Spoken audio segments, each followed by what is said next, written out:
Before we begin, consider subscribing. It allows us to keep exploring subjects most documentaries won't touch. The ancient spaces where archaeology, scripture, and early Jewish memory intersect. Tonight's investigation takes us to a moment scholars still argue about. The era when King Solomon stood at the height of his power, commanding not only nations and trade routes, but forces the ancient world believed existed beyond human sight. And the mystery that follows is not simply how he bound these beings, but how those restraints eventually broke. When American audiences picture Solomon, they often imagine a wise ruler speaking proverbs in sunlit courtyards, or a monarch seated in a palace decorated with carved lions and Phoenician gold.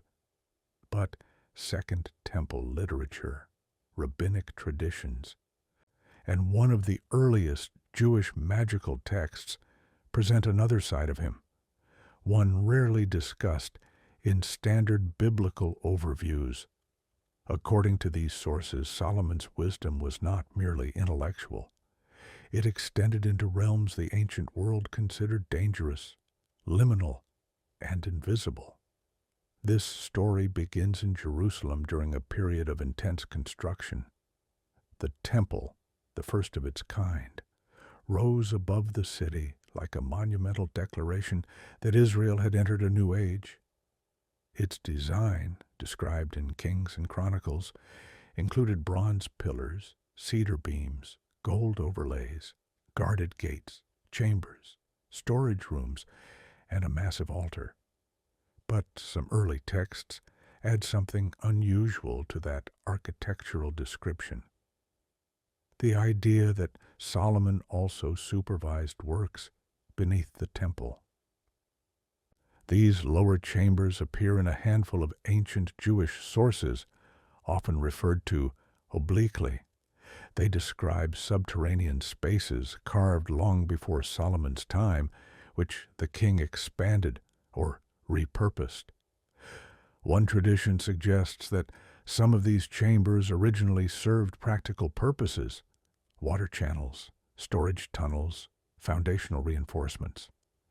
But another strand, originating in early Jewish demonological literature, claims that Solomon used some underground rooms for a more astonishing purpose.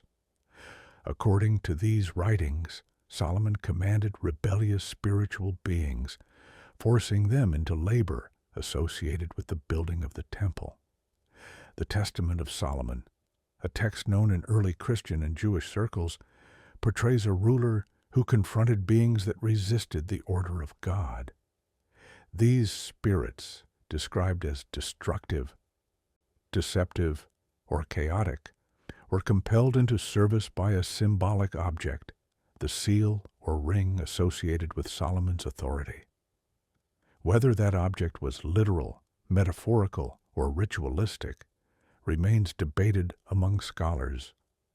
But the tradition was widespread enough to appear in Greek, Hebrew, Syriac, and Latin communities. In this framework, Solomon does not appear as a sorcerer, but as a king whose authority aligned with divine sanction. The idea is rooted in a recurring biblical theme: a ruler empowered with wisdom beyond human measure. In the ancient Near Eastern mindset, wisdom often implied mastery over natural and supernatural forces alike. To people of that era, the boundary between physical and spiritual influence was not sharply divided. A wise ruler could command both. From a modern academic perspective, this means early Jews saw Solomon as the kind of figure who could identify, diagnose, and neutralize unseen threats. Stories of him binding disruptive forces should be understood in that cultural context. He was believed to have the discernment to know which beings threatened covenantal order and the authority to restrict them. But what exactly did those texts claim he bound? Descriptions vary. Some speak of spirits of the winds, spirits that cause illness, or spirits that stir conflict. Others describe more sentient beings who spoke, resisted, argued, and demanded release. Many of these entities appear in similar form across broader ancient Near Eastern demonology. Their roles often align with forces people feared: infertility, misfortune, disease, madness, nighttime terrors, or destructive weather patterns. Solomon's task in these stories was not merely protective, but judicial. He interrogated these beings. He required them to confess their functions, their vulnerabilities, and their origins. And then he assigned them roles that aligned with divine order. Some were made to assist in the construction of sacred architecture. Others were confined to particular spaces where they could not harm humans. What matters most to our investigation is this: these ancient texts present Solomon as a stabilizing force, someone who restrained chaos, which leads to an unsettling implication. If Solomon held these forces in check, what happened after his death? Before we can answer that, we need to understand more about how these restraints were described. Rabbinic literature often refers to protective rituals, sacred boundaries, or physical structures that symbolically represented God's authority over the unseen world. Some scholars interpret these stories metaphorically. Others argue that the people of the time believed in a literal spiritual architecture layered beneath everyday life. Imagine the temple not only as a place of worship, but as a cosmic center, a point where heaven and earth were believed to intersect. In many ancient cultures, such sacred spaces also served as barriers against destructive forces. The temple, according to some Jewish traditions, fulfilled a similar function. It was a place where God's order radiated outward, pushing back chaos. Now consider the idea that Solomon personally oversaw the confinement of rebellious beings. If that is true within the worldview of the ancient writers, then the temple itself might have been seen as part of the prison, or at least its anchor. This leads to another critical question. Did Solomon's successors maintain his restraints? The historical record paints a complicated picture.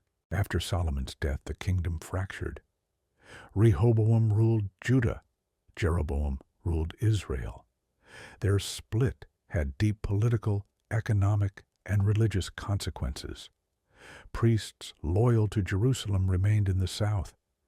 Others established alternative centers in the north.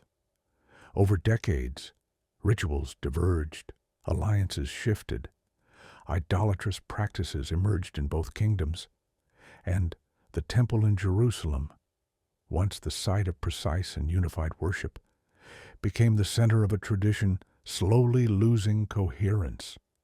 In this fractured environment, some early Jewish texts suggest that spiritual boundaries weakened. The logic is straightforward within their worldview.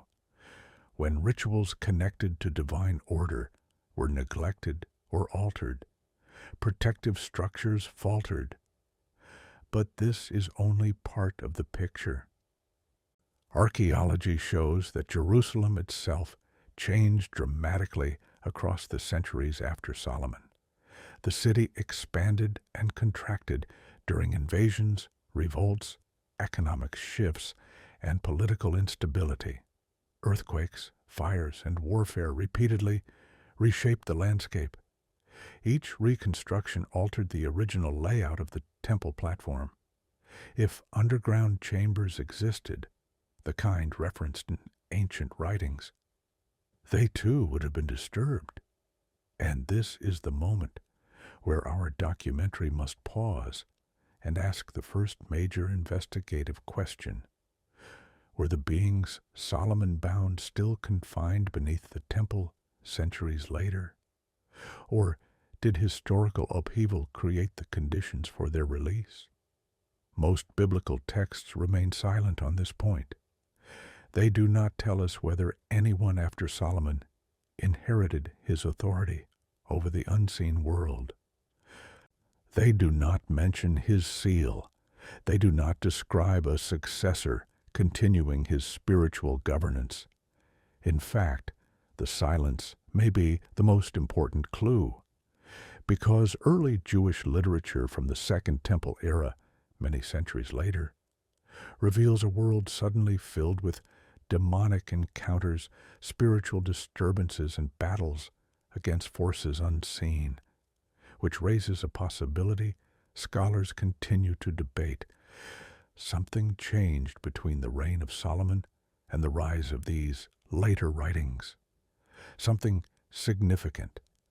Whether that change was political, ritual, architectural, spiritual, or supernatural is exactly what the next part of this documentary will explore, tracing the disappearance of Solomon's seal, the loss of his wisdom traditions, and the unraveling of structures meant to restrain the invisible.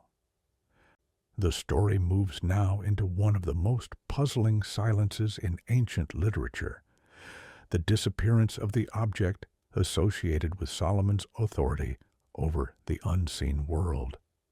Whether that object was a literal ring, a ceremonial seal, a symbol of kingship, or a ritual instrument, one fact is undeniable. It vanishes from the historical record with suspicious completeness. In a culture where royal artifacts were preserved for generations, where priestly tools were guarded with meticulous care, and where even broken pottery was catalogued in storerooms beneath the temple, the sudden absence of something so central to Solomon's legacy raises questions scholars have been debating for centuries. The earliest references to Solomon's seal appear not only in later Jewish texts, but in Greco-Roman writings, early Christian literature, and regional traditions stretching from Arabia to Ethiopia. In each case, the seal is described as an emblem of authority, not magical in the modern sense, but empowered by divine sanction.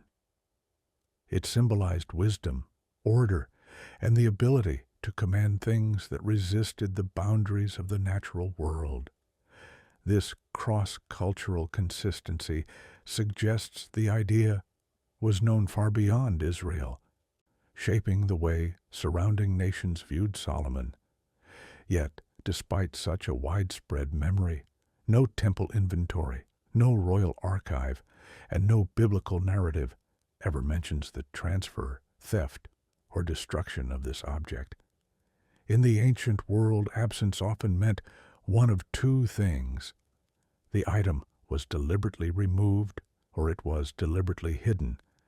Both possibilities open very different paths of investigation. Consider first the idea of deliberate removal. Solomon's reign ended in turmoil.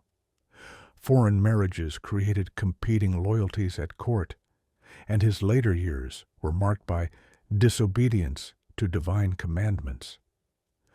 Some scholars believe factions within Jerusalem may have sought to distance themselves from aspects of his rule after his death. If the seal represented authority over spirits, an authority only Solomon possessed, then removing it might have been seen as necessary to prevent misuse. Later, kings lacked Solomon's wisdom and lacked the divine endorsement that defined his reign. For any successor to wield such a symbol could have led to disastrous consequences. In this interpretation, the seal was taken out of circulation intentionally, possibly hidden within the temple complex, or destroyed to prevent others from attempting what Solomon alone had been permitted to do. But ancient Jewish writings hint at another possibility, that the seal was not simply removed, it was lost. This version appears in scattered traditions suggesting that during political instability, palace coups, or foreign invasions, sacred and royal items were misplaced or taken as spoil. Assyrians, Babylonians, Greeks, and later Romans all carried off treasures from Jerusalem at various points in history. Many items from the First Temple era vanished during these upheavals. If the seal was among them, it could have been taken unknowingly by foreign soldiers, carried across borders, traded as exotic jewelry, or melted down for its metal content. What would remain in Israel would be only the memory of what it once symbolized, stripped of physical presence. Yet, there is a third possibility, one far more nuanced and rooted in the anthropology of sacred objects. Some early Jewish sources imply that the seal was not a physical item in the ordinary sense. Instead, it functioned as a ritual term describing Solomon's unique authority. In this view, Solomon's seal may refer to a kind of divine signature placed upon him, a permission granted only to that king at that moment in history. If so, then its disappearance after his death would not be mysterious at all, because it was never meant to be inherited. It was a temporary mark of empowerment, withdrawn when Solomon's life ended. Once he died, the authority vanished with him. The object became irrelevant because the power it symbolized no longer existed within the earthly realm. To understand why this matters, we must appreciate how ancient Israel viewed kingship. Unlike the hereditary monarchies surrounding them, Israel's kings were expected to operate within covenantal boundaries. They were not permitted to act as independent supernatural authorities. Their power flowed only insofar as God allowed it. This is why biblical prophets played central roles.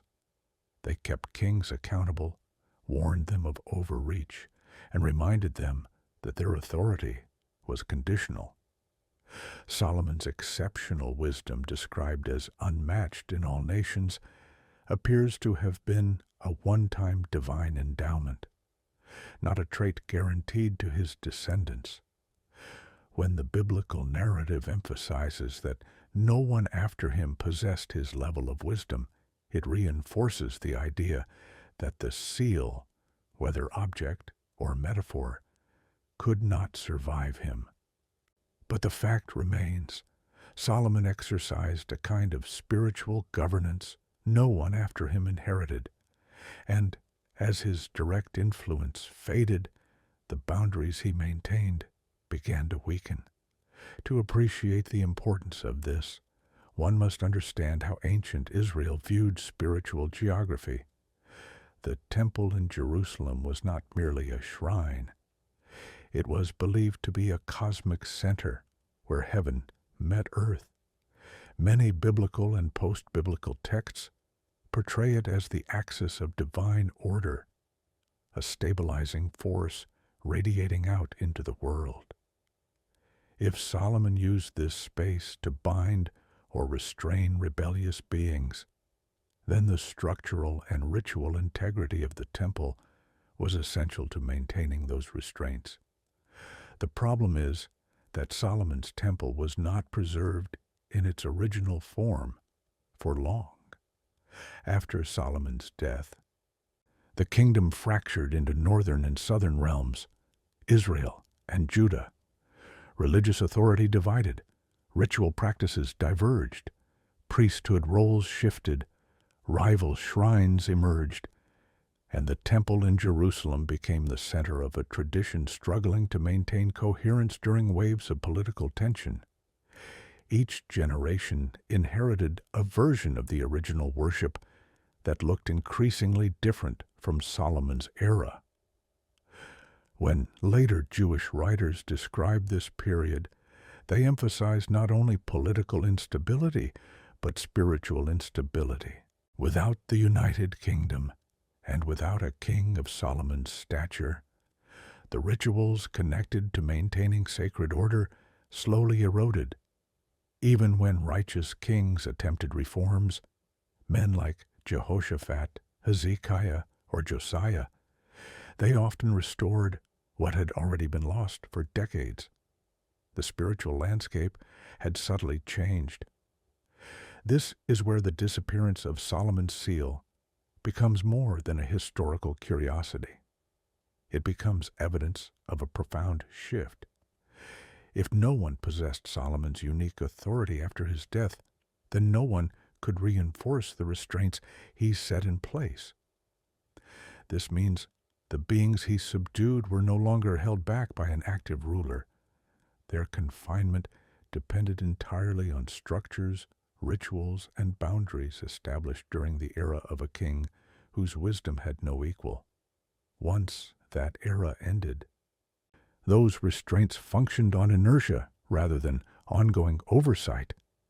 Imagine a modern dam built with extraordinary precision, designed to hold back a powerful body of water. For years, it functions perfectly, but as decades pass, maintenance becomes inconsistent. Repairs are flawed. Political turmoil disrupts oversight. The original blueprints are lost, and slowly, cracks begin to form. No catastrophic failure occurs at once, but the structure is no longer what it used to be. Pressure builds. The unseen forces behind it wait for the weakest point to surface. This metaphor, though imperfect, captures how many ancient Jews understood the post-Solomonic world. They believed Solomon had imposed order on spiritual forces that once roamed freely. But without him, without his seal, and without his wisdom, Israel slowly drifted into a vulnerable state. What makes this particularly striking is the way the archaeological record complements the literary silence. Excavations around the Temple Mount reveal numerous rebuilds, renovations, expansions, collapses, and reconstructions. Foundations shifted, tunnels were dug, chambers caved in, fires scorched structural supports, earthquakes weakened the bedrock, armies destroyed entire sections of the city. If underground chambers truly existed, the kind referenced in early texts, then centuries of upheaval would have inevitably destabilized them. And as those physical structures weakened, so too, according to the worldview of ancient writers, did the spiritual boundaries they represented. The disappearance of Solomon's seal is therefore not merely the loss of an artifact. It is the first sign that the world Solomon stabilized was beginning to unravel. Without that symbol of divine authority, without the transmission of his wisdom, and without continuity in temple rituals, Israel entered an era where forces once restrained began to stir again. This is the backdrop for the next stage of our investigation: the fractured kingdom, the neglected rituals, and the slow erosion of the boundaries Solomon established, a process that would eventually lead to the question at the heart of this documentary. Who or what finally released the beings he once bound? The era that followed Solomon's death is one of the most chaotic and spiritually fragile periods in Israel's history. Ancient writers describe it with a mixture of grief, frustration, and quiet fear, not simply because political unity was lost, but because the spiritual cohesion that once strengthened the nation began to fracture with it. The biblical record shows kings rising and falling, prophets pleading and warning, and the people drifting in and out of covenantal faithfulness. What those same records only imply, but which later Jewish literature makes explicit, is that the world Solomon stabilized gradually slipped into a condition where the boundaries restraining unseen forces grew thin. To understand how this happened, we must examine the era not as a sequence of disconnected events, but as a cultural unraveling. The northern kingdom, fearing that loyalty to the temple in Jerusalem would weaken its political identity, established alternative worship centers. These shrines in Bethel and Dan were not merely political symbols. They represented a different spiritual alignment. Rituals changed, calendars shifted, priests were appointed outside the traditional Levitical lineage. And with these changes came a slow erosion of practices meant to maintain the spiritual order Solomon helped reinforce. In the southern kingdom, the situation was not much better. While the temple remained intact, the kings who ruled Judah varied dramatically in their faithfulness. Some upheld the covenant with deep sincerity, but others embraced the religious customs of surrounding nations. Foreign altars appeared on hilltops and in courtyards. Idolatrous rituals seeped into daily life. And the prophets, men like Isaiah, Micah, and later Jeremiah, repeatedly warned that such deviations were not merely theological missteps. They were cracks in the spiritual foundations of the nation. According to the worldview of the ancient writers, every king influenced not only the political direction of the nation, but its spiritual climate. When Solomon reigned, his unparalleled wisdom allowed him to detect and suppress forces that sought to disrupt divine order. His governance was described as stable, prosperous, and aligned with heaven's will. But his descendants lacked that combination of discernment and authority. Some were young and inexperienced. Others were cruel or self-indulgent. Still others attempted reform, but were unable to reverse the damage done by their predecessors. The cumulative effect was a weakening of Israel's spiritual defenses across early Jewish texts. This weakening is described in symbolic language: protective hedges shrinking, holy fire dimming, watchmen falling asleep, walls that once stood tall crumbling stone by stone. These metaphors reflected a deeper belief that when Israel drifted from covenant fidelity, the boundaries between the human world and the unseen realm became unstable. This instability is not presented as immediate catastrophe.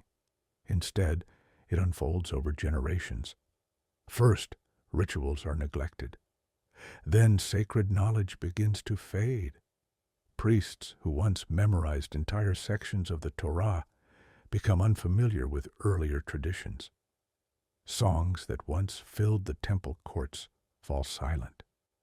And with each passing year, the memory of Solomon's extraordinary reign becomes more distant and idealized. A golden age impossible to recapture. One of the most revealing historical indicators comes from the writings of the prophets. They frequently describe a spiritual atmosphere filled with restlessness. The people experience sudden waves of misfortune, plagues, droughts, invasions, famine, social upheaval. In the ancient worldview, these were not merely natural events, but signs of unseen turmoil. According to texts such as Isaiah and Hosea, the land itself groaned under the weight of covenantal dysfunction. This groaning echoes older Near Eastern beliefs that spiritual forces were intertwined with the stability of nature. As the northern kingdom plunged deeper into idolatry and political corruption, the prophets warned of looming disaster. They described Israel as a house with broken beams, a lamp running out of oil, a vineyard overrun with wild growth. When the Assyrians eventually invaded and conquered Israel, many early Jewish writers saw this not only as political defeat, but as the collapse of spiritual structures that once restrained chaos. In Judah, the southern kingdom, the situation was marginally better, but still unstable. Even during periods of reform under kings like Asa, Jehoshaphat, Hezekiah, or Josiah, the reforms were often temporary. The momentum of decline resumed as soon as a new ruler with different priorities ascended the throne. Josiah's reforms in particular, the most sweeping in Judah's history, only underscore how much had been lost. The discovery of a forgotten book of the law in the temple storerooms reveals a shocking fact. Sacred texts themselves had been neglected for so long that their contents were no longer known. This forgetting of sacred words parallels a deeper forgetting, the loss of knowledge associated with spiritual boundaries. If Solomon's era represented a time of active governance over the unseen world, then the generations following his death represented a slow retreat from that vigilance. Without his wisdom guiding the nation, the people gradually lost awareness of the structures he had put in place. This is where the mystery deepens. Ancient Jewish literature describes certain beings Solomon subdued as requiring ongoing restraint. Some texts imply that rituals performed during temple worship helped reinforce these restraints. Others suggest that physical structures beneath the temple served as symbolic or functional boundaries. If these rituals were disrupted, if priestly knowledge was forgotten, if the temple was neglected or defiled, then those restraints could weaken. Historical records confirm that, over time, the temple suffered significant neglect. Kings allowed foreign altars to be built within its courtyards. Sacred vessels were misused. Priests appointed for political favors lacked training or lineage. Offerings were altered. Festivals were abandoned. These modifications, viewed through the lens of ancient spirituality, represented a collapse of the covenantal order that protected Israel from unseen forces. This collapse was not a single event. It unfolded slowly, quietly, almost imperceptibly, like a fortress left unguarded until the enemy no longer fears its walls. Another element must be considered: geography. The land of Israel lies at the intersection of major ancient civilizations: Egypt, Mesopotamia, Anatolia, and the Mediterranean world. As political alliances shifted, foreign influences poured into the region.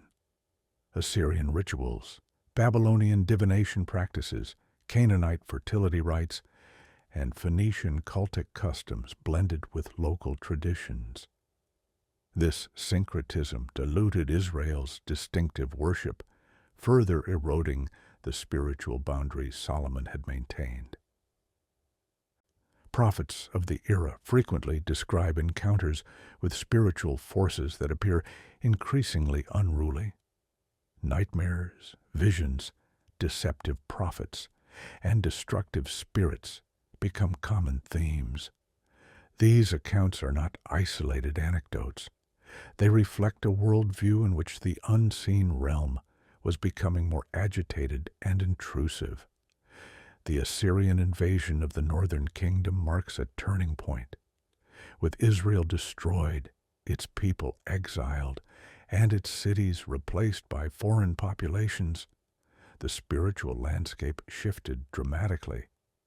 Early Jewish sources imply that the absence of covenantal worship in the former northern kingdom created spaces where previously subdued forces could move freely. Without the stabilizing influence of a unified nation under righteous leadership, the region became spiritually volatile. In Judah, the warnings continued. Jeremiah, prophesying during the final years before the Babylonian conquest, describes the nation as spiritually diseased. He speaks of wounds that cannot heal, of watchmen who do not watch, of shepherds who mislead the flock. His words convey the sense of a boundary no longer defended, a gate once sealed, now beginning to loosen.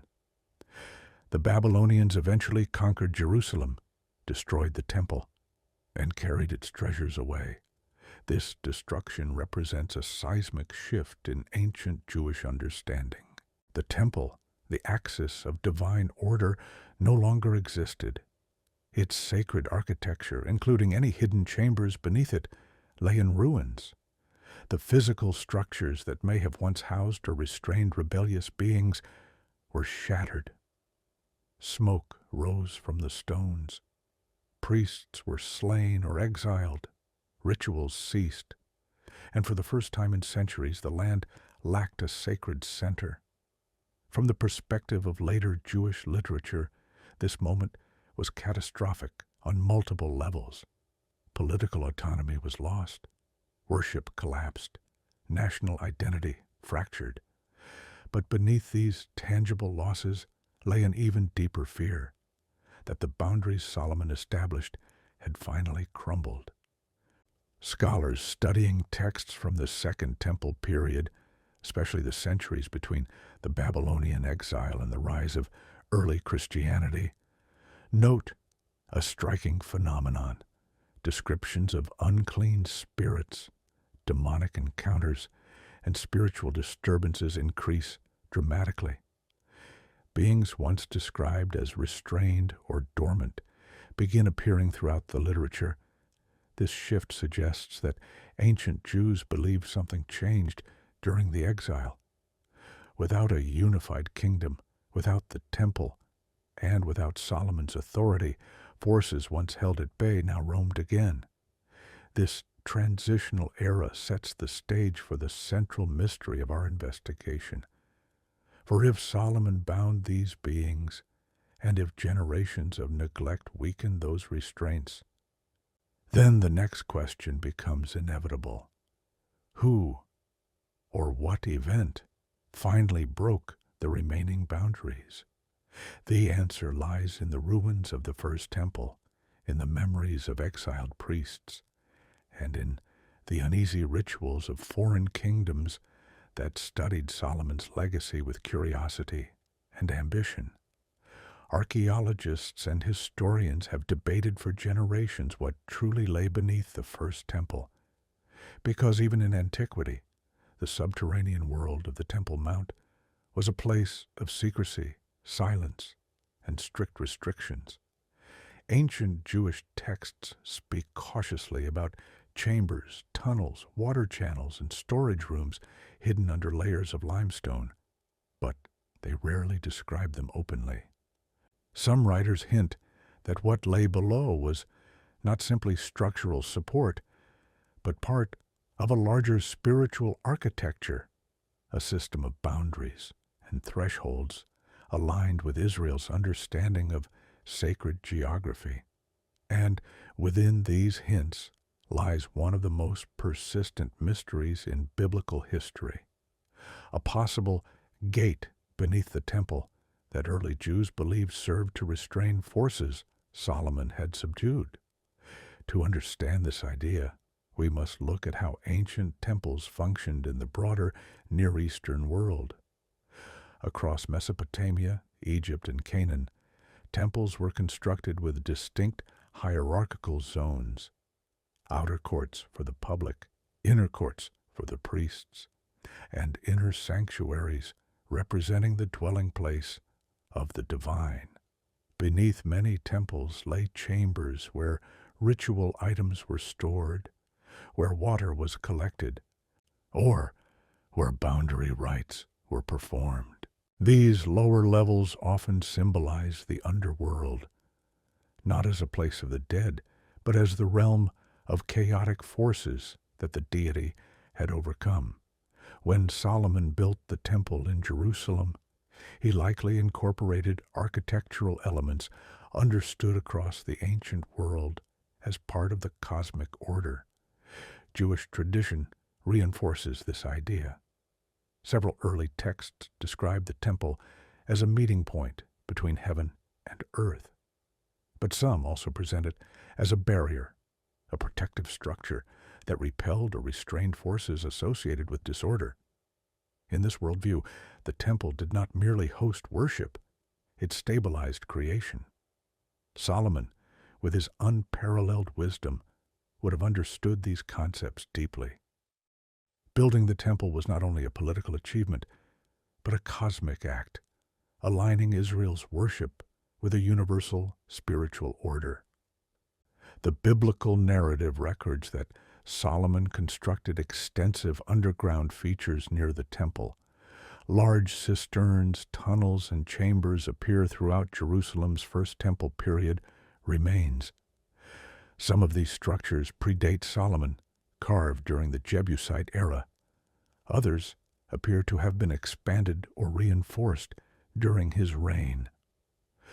Archaeologists have uncovered massive subterranean spaces around the Gihon Spring, under the Ophel area near the Temple Mount, and beneath the southeastern ridge of ancient Jerusalem.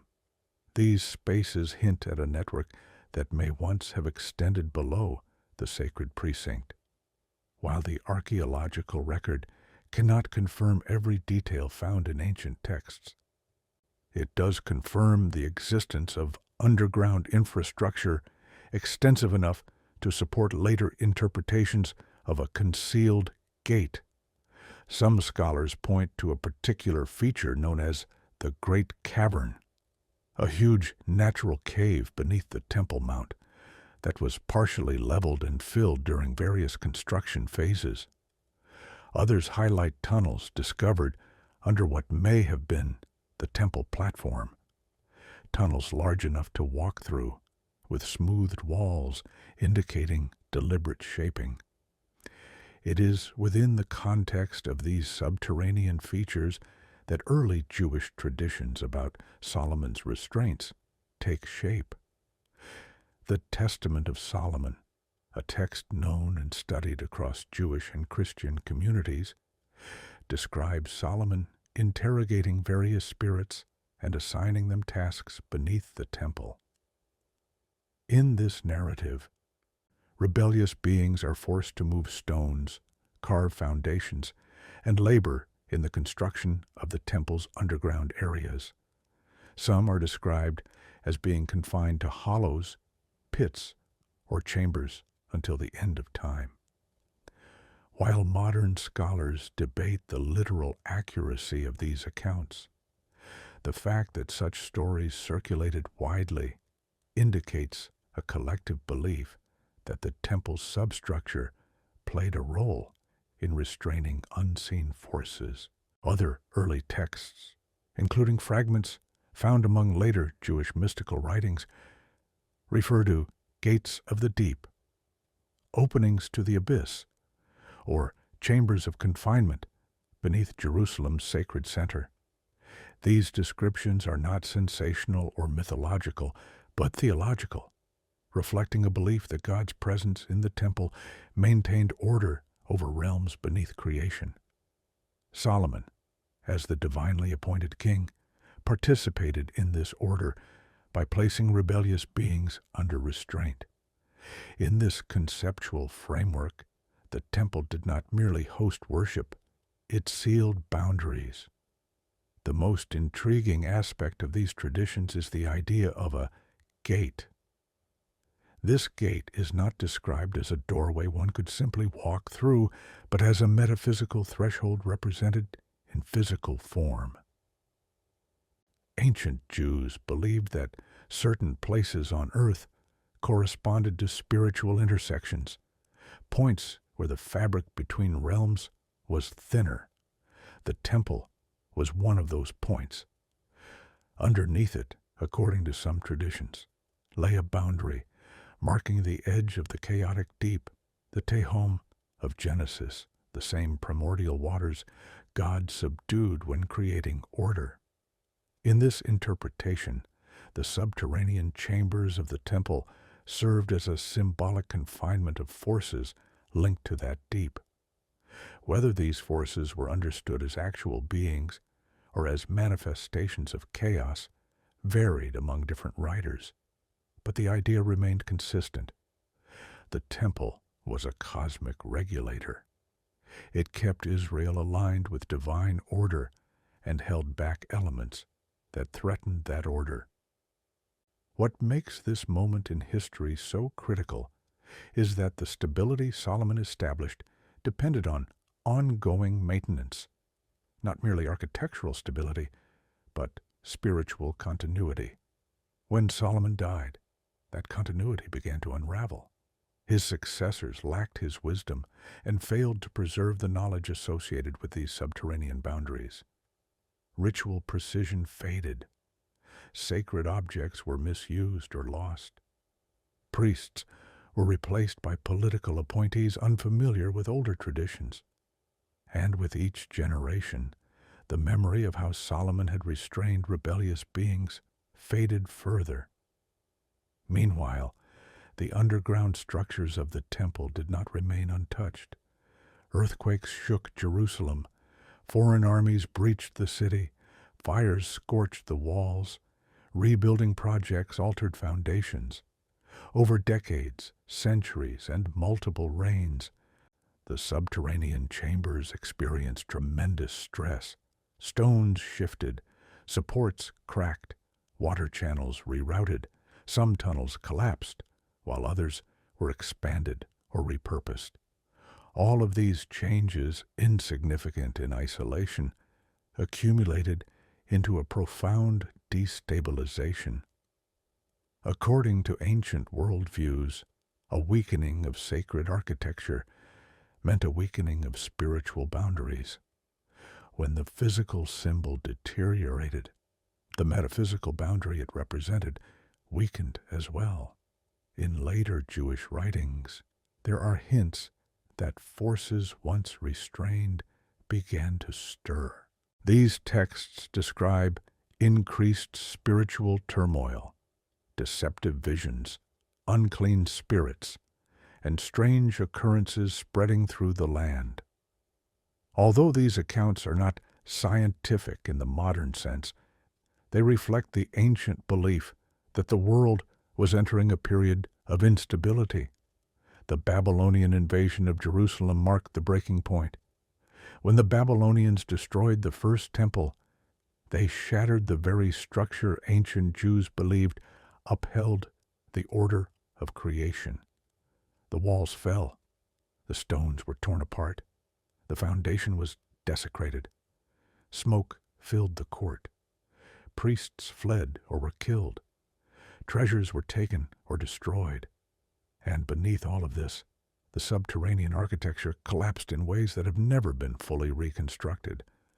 For early Jews, this destruction represented not only national catastrophe, but cosmic rupture. If Solomon's restraints were tied to the temple's structure and its rituals, then the temple's destruction meant those restraints were gone. The subterranean gate, whatever it symbolized, was no longer guarded. This moment becomes the pivot of the entire mystery. Because from this point forward, ancient texts describe a world suddenly filled with spiritual unrest. The literature of the Second Temple period, written after the Babylonian exile, contains unprecedented references to wandering spirits, unclean beings, demonic afflictions, and spiritual chaos. These descriptions are too numerous and too consistent to dismiss as coincidence. They reflect a collective belief that something once restrained had been released. And so the question becomes not whether such a gate existed, but what happened when it no longer stood. Some ancient writers place responsibility on the Babylonians, whose destruction of the temple disrupted the boundary. Others attribute it to the sins of Israel, arguing that spiritual protections collapsed because the people abandoned covenantal order. Still others point to the gradual erosion of knowledge following Solomon's death, suggesting that the restraints weakened long before the temple fell. But across all these interpretations, one theme remains constant. Solomon's gate, the boundary between order and chaos beneath the temple, did not survive the centuries. The restraints he placed upon rebellious beings weakened, destabilized, and ultimately failed. And once they failed, the world entered an era where the presence of these beings became once again part of human experience. The next stage of the story examines who encountered this altered spiritual landscape and who may have taken advantage of it. When the people of Judah were carried into exile, they entered a world unlike anything they had known. Babylon was a city saturated with ritual, symbolism, and ancient scholarship. Towering ziggurats rose like man-made mountains, each level representing a tier of the cosmos. Temples vibrated with chants and incantations written in languages older than most nations. Scribes trained for decades to master cuneiform tablets describing astrology, divination, medicine, mathematics, myth, and the unseen realm. It was a civilization obsessed with understanding and manipulating the forces that shaped reality. And into this environment came the survivors of Jerusalem, a people who carried stories of a king whose wisdom had surpassed all others, and whose authority extended even into realms the Babylonians studied with wary precision. The Babylonians were not ignorant of Solomon's reputation. Across the ancient Near East, tales of a wise Hebrew king had circulated for generations. Traders spoke of it in marketplaces. Diplomats heard it in courtly legends. Even foreign kings recorded fragments of Solomon's fame in inscriptions. When the Babylonians destroyed Jerusalem, they did not simply acquire a defeated nation. They acquired a body of traditions, myths, and memories connected to a ruler whose abilities fascinated the ancient world. In an empire that prized esoteric knowledge, this would not have gone unnoticed. The first generation of exiles entered Babylon with shattered faith and broken identity. Many struggled to reconcile the loss of the temple with their belief that God dwelt among them. Yet, as years passed, new challenges emerged, not only cultural assimilation, but exposure to a spiritual environment radically different from their own. Babylonian priests studied planetary omens. Scholars interpreted dreams using manuals thousands of years old. Exorcists recited intricate incantations to banish or command malevolent beings. Every illness, misfortune, or mystery could be linked to a force or spirit cataloged in massive libraries. For the Jews of the exile, this environment raised unsettling questions. They had believed Solomon held authority granted by God alone. Yet here was a nation claiming to command similar forces through ritual precision and accumulated knowledge. Babylonian scholars possessed records that spanned centuries, even millennia. They documented encounters with beings described in terms not unlike those found in early Jewish writings. They mapped the heavens with striking accuracy. They preserved oracular traditions older than Moses. And above all, they believed that wisdom, chokmah in Hebrew, but sabitu in Akkadian, granted power. In such a context, it was inevitable that Babylonian scholars would take interest in Solomon's legacy. They studied foreign cultures with keen attention, often incorporating their stories into a vast mosaic of comparative traditions. When Jewish captives mentioned a king who commanded rebellious spirits and constructed a temple aligned with cosmic order, Babylonian intellectuals would have interpreted these claims through their own worldview. To them, Solomon's authority would resemble that of a royal exorcist, a sovereign aligned with the divine realm, capable of discerning and directing spiritual forces. What emerged from this encounter was not preservation, but reinterpretation.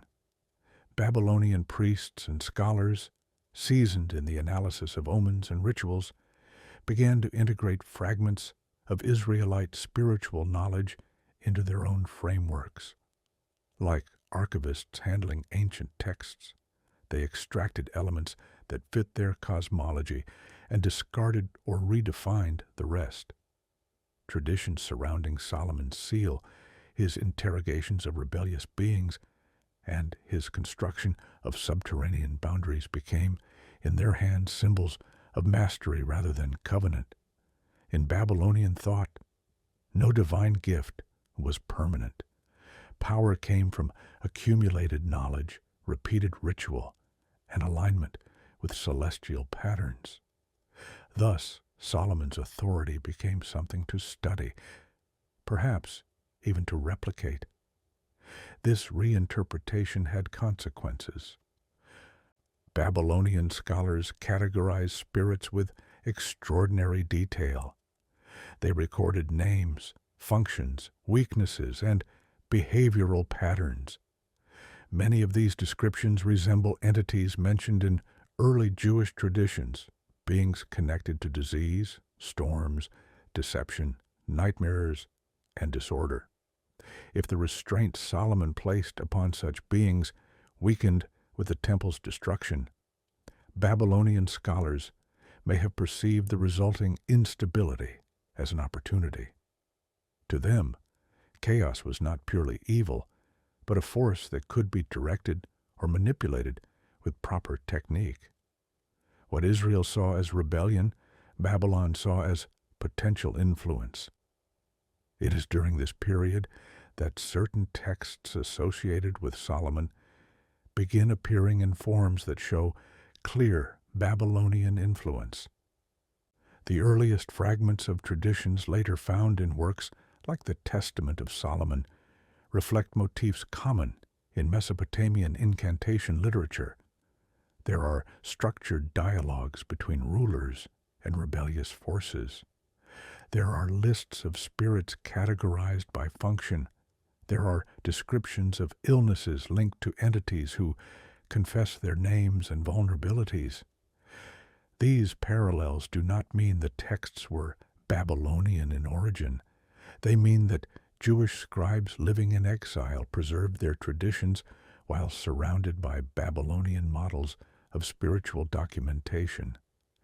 The exiles themselves responded in different ways. Some rejected foreign interpretations outright, clinging tightly to their ancestral traditions. Others absorbed elements of Babylonian culture, adopting new linguistic forms, intellectual patterns, and even cosmological imagery. This is evident in the evolution of Jewish literature during and after the exile. Texts such as Ezekiel demonstrate familiarity with Mesopotamian symbolism. Later writings, especially apocalyptic literature, incorporate imagery that parallels Babylonian cosmic maps. The spiritual world described in post-exilic Jewish texts is more complex, more structured, and in some ways more dangerous than what appears in earlier writings. The most significant shift, however, is the emergence of an intensified awareness of rebellious beings. Exilic and post-exilic texts describe a world filled with restless forces, a stark contrast to the relatively quiet spiritual landscape of Solomon's reign. Night visions, oppressive dreams, deceptive prophets, and destructive spirits appear with increasing frequency. The exiles interpreted these events as consequences of covenantal breach. Babylonian scholars interpreted them as part of natural cosmic activity. But both groups observed the same phenomenon. Forces once restrained were no longer silent. Among Babylonian intellectuals, there were likely attempts to categorize and understand this new activity. The idea that Solomon had once commanded these beings would attract intense curiosity. Babylonian exorcists valued any fragment of knowledge that could help them understand or influence the unseen realm. If Jewish captives spoke of Solomon binding specific entities under the temple, Babylonian scholars may have attempted to identify them, connect them to known categories of spirits, or trace their origins through existing Mesopotamian records. This reinterpretation could have contributed to the weakening of boundaries in another way, by ritual imitation. Babylonian incantations often attempted to replicate or reenact precedents of cosmic subjugation. If they believed Solomon had subdued certain rebellious beings, they might have tried rituals aimed at influencing the same forces. Such attempts, performed without Solomon's divine authority, would not reinforce restraints, but disrupt them. In the worldview of ancient religions, improper ritual contact with dangerous forces could provoke turmoil rather than contain it.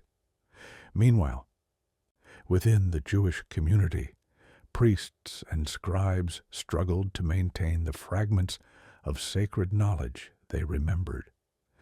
Without the temple, rituals connected to restraining spiritual disorder could not be performed properly. Without Solomon's wisdom, no one could replicate his authority. And without the physical structure of the temple, any remaining boundaries existed only in memory. The most poignant evidence of this struggle appears in the writings of the prophets. Ezekiel, living among the exiles, describes visions of spiritual phenomena that seem chaotic and overwhelming. He witnesses deceptive forces leading people astray, oppressive influences spreading through the land, and spiritual unrest manifesting through symbolic imagery. His visions reflect a world where boundaries are dissolving and where the forces once contained beneath the temple are stirring across the region.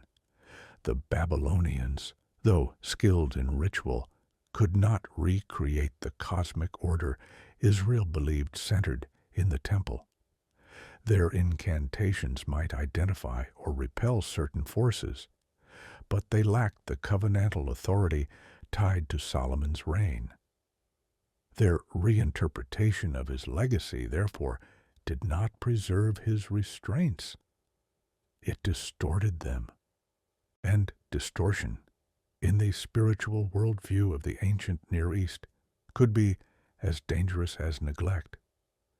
In time, the reinterpretation of Solomon's knowledge spread beyond Babylon into surrounding cultures.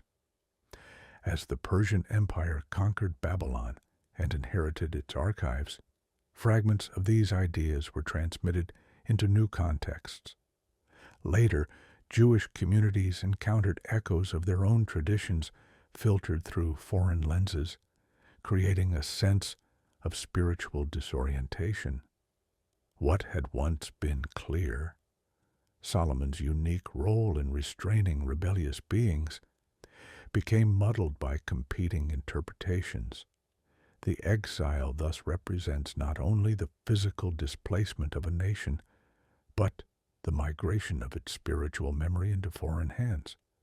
Babylonian scholars did not free the beings Solomon had bound, but by treating his authority as a technique rather than a divine gift, they helped dissolve the last remnants of the understanding that once maintained those restraints. The next stage of this story explores what happened when the exiles returned home and discovered that not only their city and temple were in ruins, but that rituals essential to spiritual order had been forgotten. When the exiles finally returned to Judah under Persian decree, they stepped into a homeland both familiar and alien. The hills were the same. The ancient paths leading to Jerusalem still wound through the valleys. But the city itself was a shadow of what it once had been. A ruin of charred stones, collapsed walls, shattered gates, and silence hanging over what had been the heartbeat of a nation. The temple, once the axis of Israel's spiritual world, lay destroyed. Its courtyards were covered in debris, its foundations were fractured, and the underground structures described in ancient memory were inaccessible, buried beneath layers of destruction no one fully understood. For a people whose identity revolved around the temple, this was more than a national tragedy. It was a rupture in the cosmic order.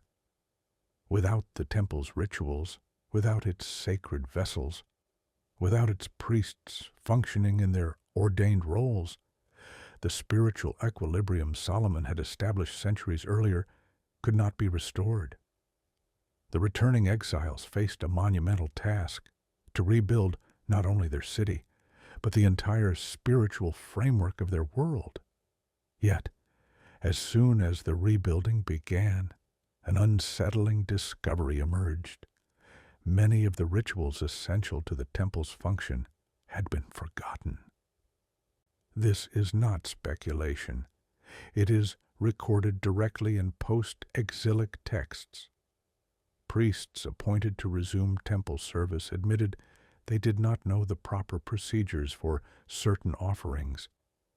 They did not know the correct locations for specific rituals.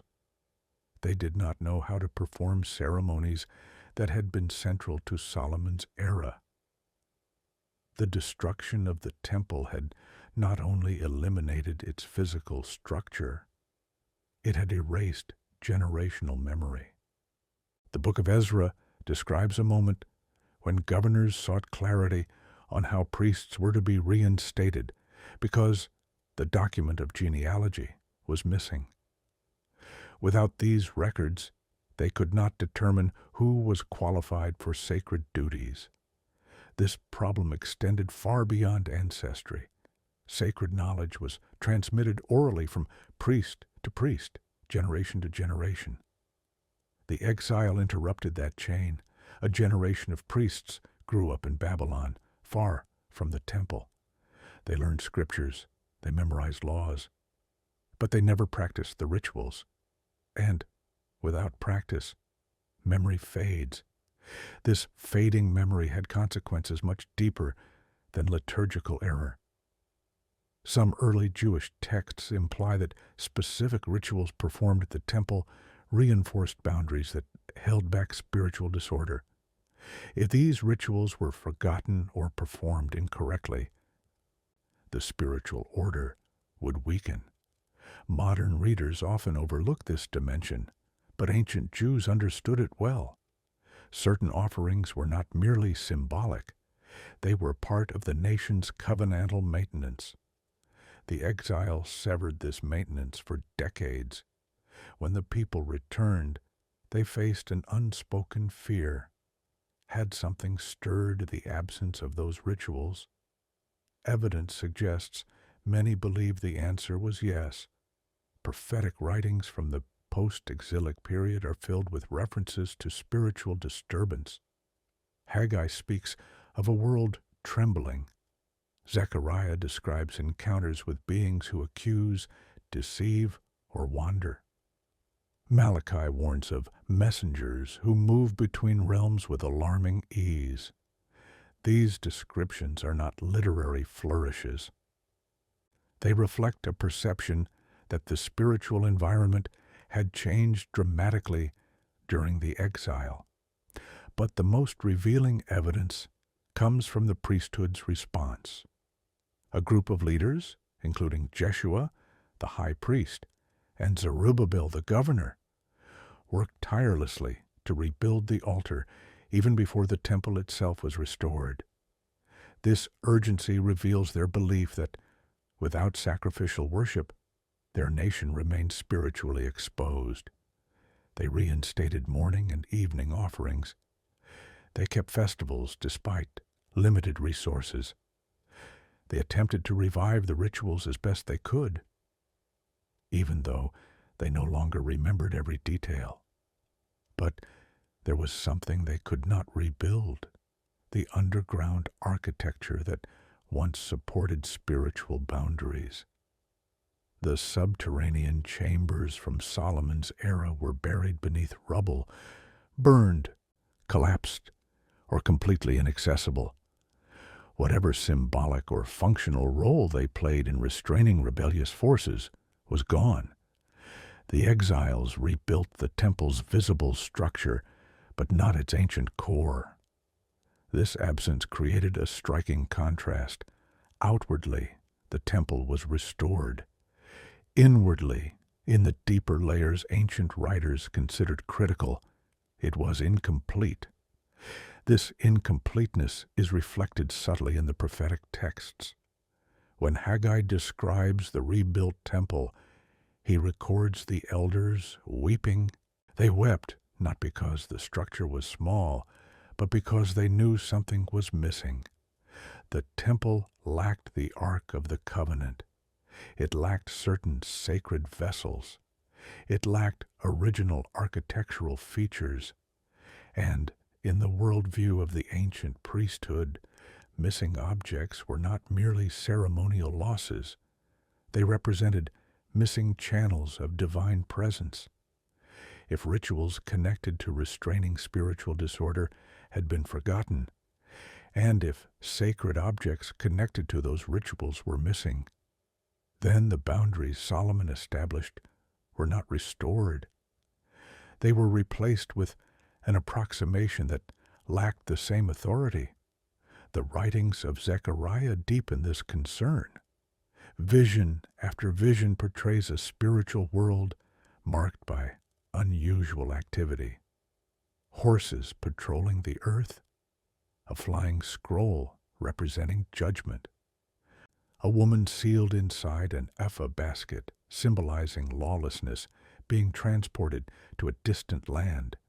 These images reflect a world in flux, a world where boundaries are shifting. Zechariah even describes a figure known as the accuser standing beside the high priest, challenging his legitimacy. This scene suggests that forces once restrained beneath the temple now had easier access to challenge Israel's spiritual structures. The people of Judah did what they could. They rebuilt the temple. They reinstated sacrifices. They reestablished priestly service. But there remained a persistent sense that the world had changed, that the spiritual foundation of their nation had been altered in ways they could not fully understand. This sense is particularly evident in the rise of new literature during the post-exilic period. Works such as First Enoch describe a dramatic increase in the activity of rebellious beings. They depict watchers, giants, unclean spirits, and forces of chaos moving through the world with alarming freedom. Whether literal or symbolic, these descriptions reflect a belief that restraints once in place were no longer intact. First Enoch, though developmentally complex, contains one theme consistent with earlier traditions. Forces once imprisoned had become active. The text describes a world where boundaries between the divine and human realms are crossed with unusual frequency. In ancient Jewish interpretation, such a rupture implied the failure of earlier restraints. If Solomon had established boundaries that depended on temple structure, priestly fidelity, and ritual continuity, then the exile disrupted all three. When the exiles returned, they rebuilt the outward form, but the inward structure, spiritual and architectural, remained incomplete. Another revealing detail emerges from Ezra and Nehemiah. When the walls of Jerusalem were rebuilt, great care was taken to fortify the gates and towers. Yet certain areas of the city, particularly the lower and southeastern sections near the Ophel, remained vulnerable. Archaeologists have identified significant shifts in the city's topography during this era. Subterranean passages collapsed. Entire sections of the slope slid due to erosion or structural instability.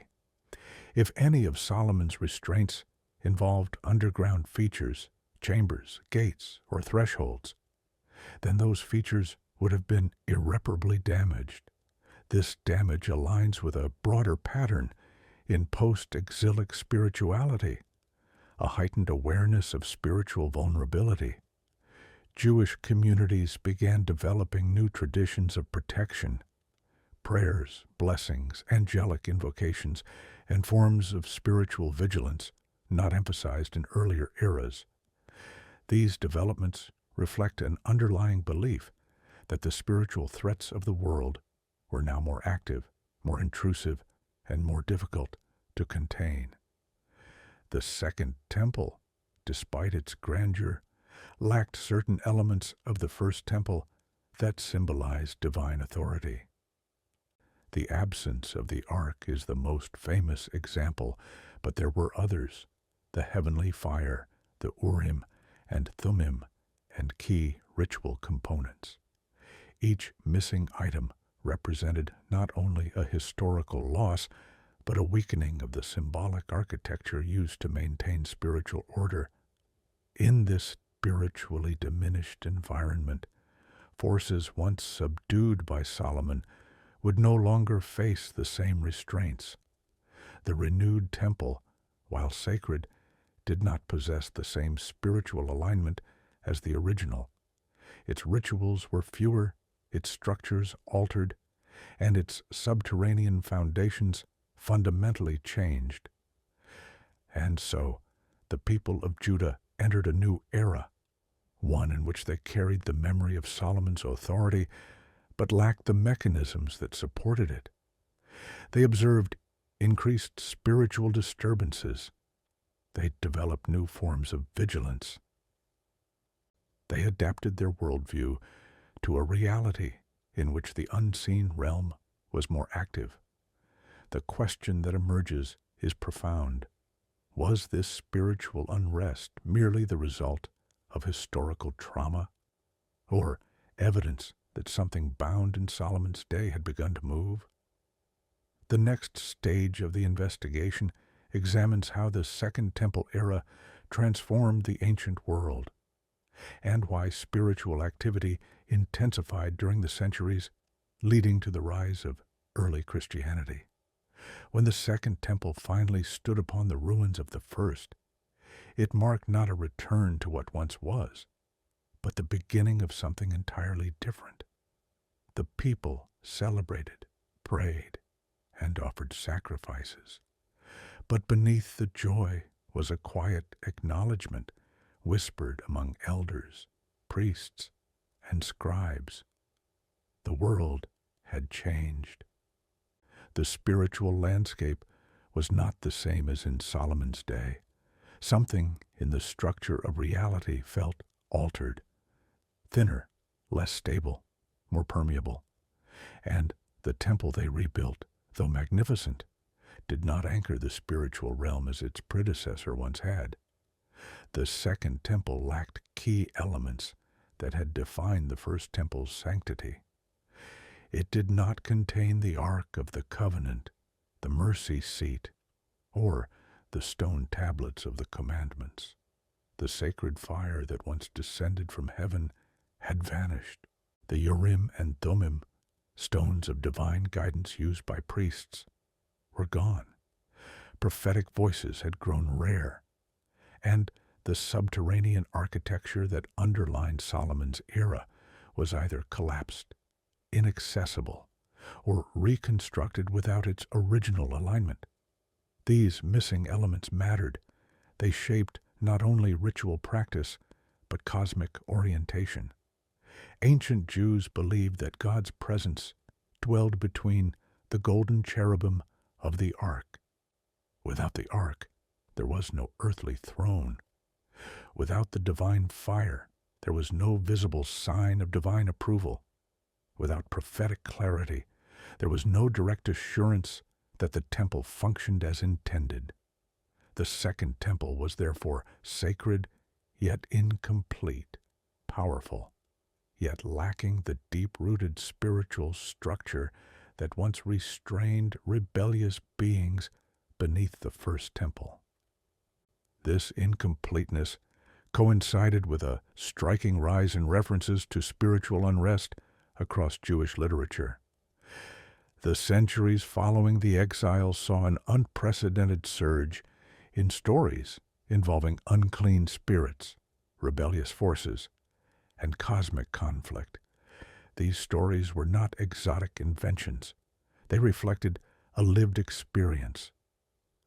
Ordinary people, priests, and scholars alike reported encounters with forces that seemed to move with greater freedom than in previous generations.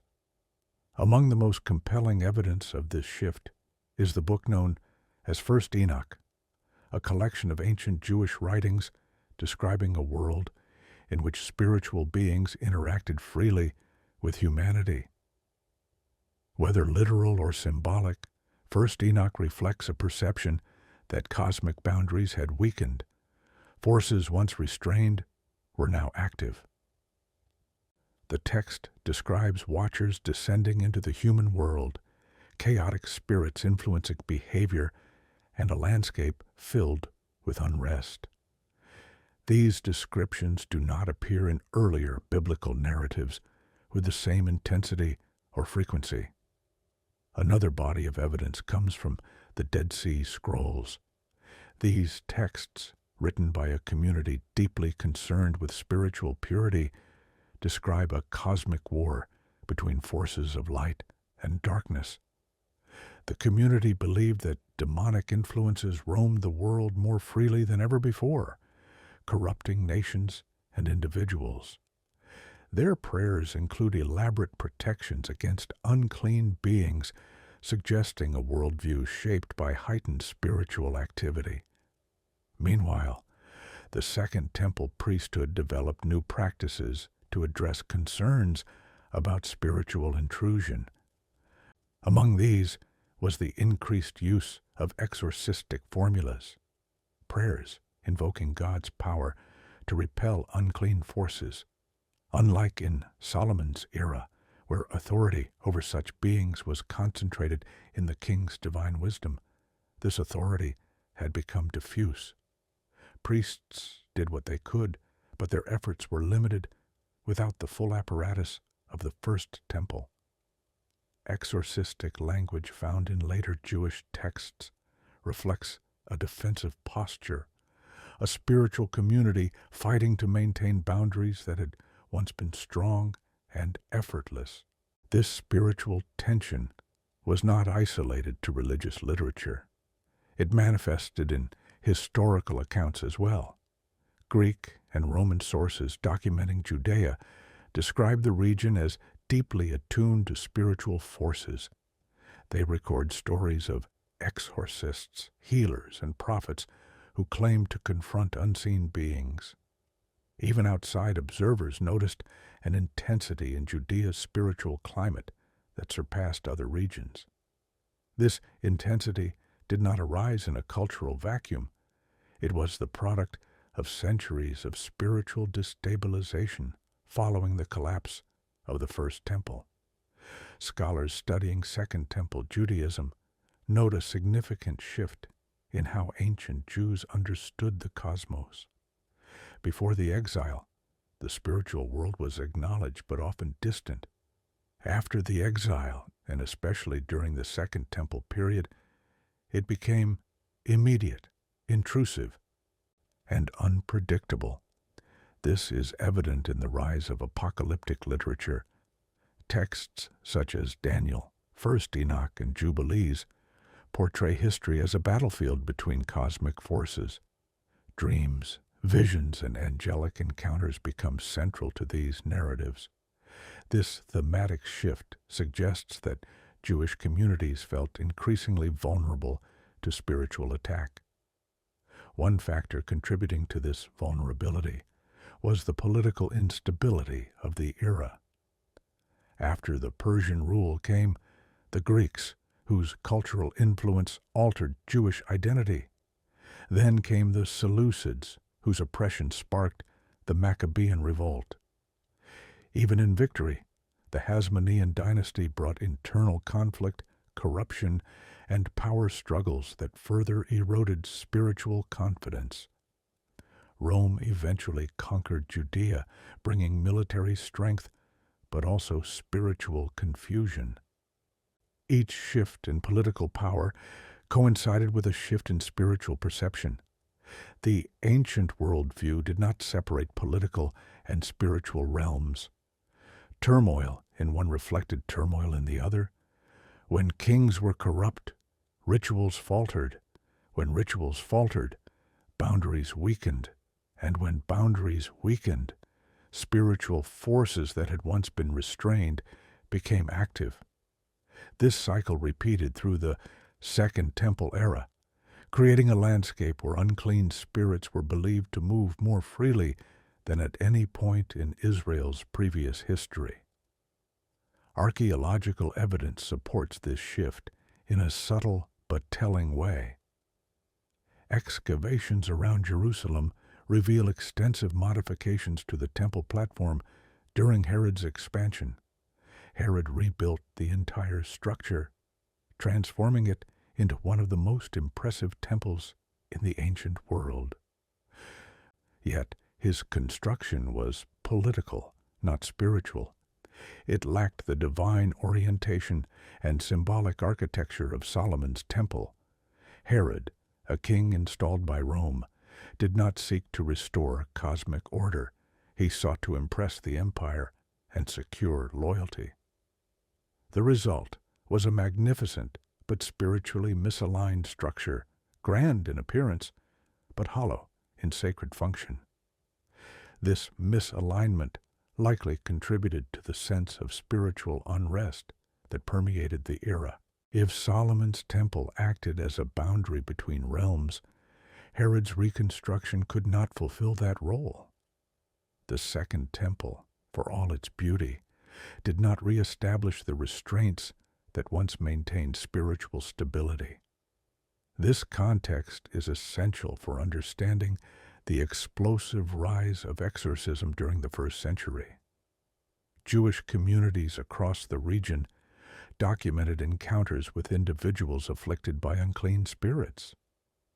These accounts, preserved in multiple independent traditions, reflect a reality in which spiritual forces operated with unusual boldness. Historians note that exorcism was more prevalent in Judea than in surrounding regions, a fact that perplexes scholars until they consider the long arc of spiritual instability stretching back to Solomon's era. The intensification of spiritual activity during the Second Temple period leads to a profound question. Were these forces newly emergent or newly freed? Ancient Jews believed the latter. They viewed these disturbances not as random, but as the consequences of weakened boundaries. The rebels Solomon had restrained were no longer confined. Their influence, once suppressed, now permeated the world.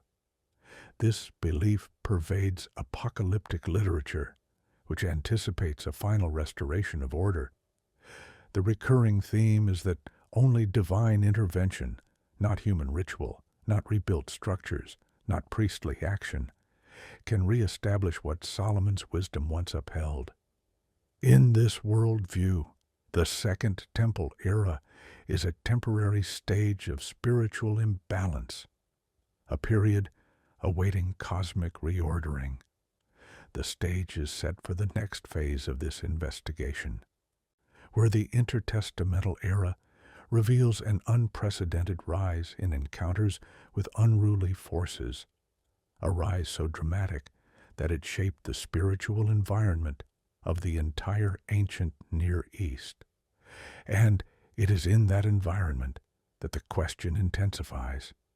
If Solomon bound these beings, And if the first temple held them, who opened the gate that released them into the world?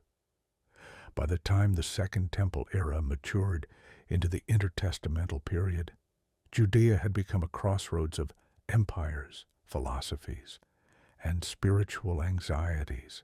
Centuries had passed since Solomon's reign, yet the world still lived in the shadow of something broken, an invisible fracture stretching from the ruins of the First Temple to the tent cities of the Greeks and the fortified outposts of the Romans. Across this era, Jewish writings describe a spiritual atmosphere unlike anything before it, turbulent, unpredictable, filled with presences once quiet but now restless. This era does not simply reflect imagination. It reflects a deep memory that something once sealed had been opened. The intertestamental era was a time of silence from prophets, but it was anything but silent spiritually. If earlier centuries hinted at renewed activity among unseen forces, this era declared it openly. Texts such as Tobit, Jubilees, the books of the Maccabees and First Enoch all present a world in which unclean spirits, rebellious forces, and unseen beings moved with alarming freedom. The descriptions vary, but they share one theme. The boundaries that once governed the spiritual world had thinned beyond recognition. The absence of prophets amplified the unease. In earlier centuries, prophets served as mediators between heaven and earth, reinforcing boundaries through their warnings and visions. They reminded the people of covenantal obligations and confronted kings who drifted from divine order. Their presence stabilized the nation spiritually. But the intertestamental era was marked by prophetic silence, a silence that left the people without guidance as the unseen world grew increasingly intrusive. This silence coincided with the rise of foreign empires, each imposing cultural, philosophical, and religious influence on Judea. Under Persian rule, Jews were exposed to Zoroastrian dualism, a worldview emphasizing cosmic struggle between forces of light and darkness. This dualistic mindset deeply shaped Jewish thought, sharpening their perception of spiritual conflict. Under Greek rule, philosophical rationalism clashed with Jewish spiritual categories, creating tensions that appear throughout later writings. Greek religion accepted the presence of lesser divine beings, daimones, whose nature often paralleled the unclean spirits of Jewish tradition.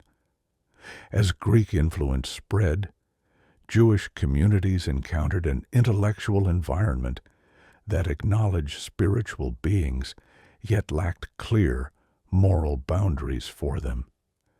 The Seleucid oppression intensified this tension. Antiochus IV, whose desecration of the temple sparked the Maccabean revolt, represented more than political tyranny.